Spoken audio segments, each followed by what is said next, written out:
नमस्कार दोस्तों, स्वागत है आप सभी का आज के इस वीडियो में, जिसमें हम जानेंगे 23 जुलाई से संबंधित घटनाओं के बारे में। दोस्तों, अगर हम बात करें 23 जुलाई से संबंधित घटनाओं के बारे में, तो जो आइसक्रीम कोन हम लोग आज यूज़ करते हैं या खाते हैं, 1904 में चार्ल्स ई मैन्शियस द्वारा इस शंकु की या कोण की जो है खोज की गई थी। दोस्तों, 23 जुलाई को ही आज से 12 साल पहले स्वाइन फ्लू नाम की एक बीमारी या महामारी कहें आई थी, और इसे महामारी घोषित किया गया था एक्चुअली उस दिन। जैसे कोविड आया था कुछ समय पहले, 2 साल पहले इंडिया में या पूरे वर्ल्ड में, तो इसी तरीके से स्वाइन फ्लू भी उस समय में एक महामारी थी, क्योंकि इसका कोई इलाज उस समय तक अवेलेबल नहीं था। और 2009 में ये विश्व स्वास्थ्य संगठन ने स्वाइन फ्लू को महामारी घोषित किया था। पहला केस जो है वो अमेरिका में आया था।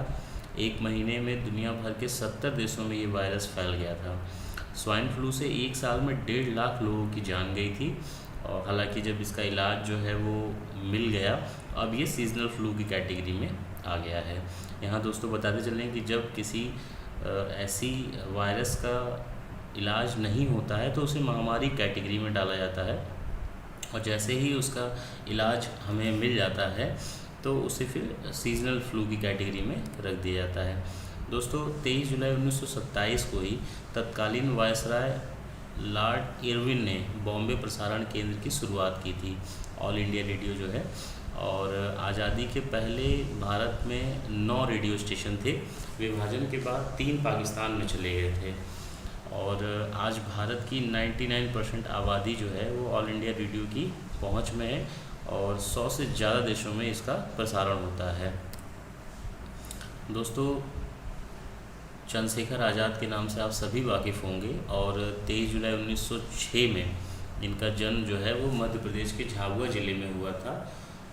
वैसे पहले तो ये जो है वो गांधी जी के साथ थे और बेहद कम उम्र में देश की आज़ादी की लड़ाई का हिस्सा बने थे।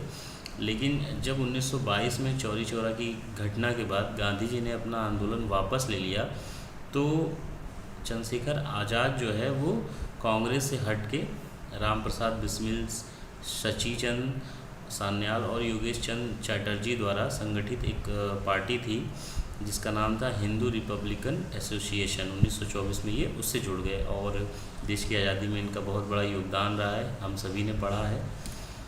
दोस्तों, जो अगली न्यूज़ है ये मुग़ल शासक हुमायूं से संबंधित है। एक्चुअली 23 जुलाई 1555 को ये सरहिंद में सिकंदर सूरी को हरा के दिल्ली पहुंचा था। और दोस्तों, ये मुग़ल जो शासक थे बाबर, उनका बड़ा बेटा था, और हुमायूं का जन्म 6 मार्च 1508 को काबुल में हुआ था।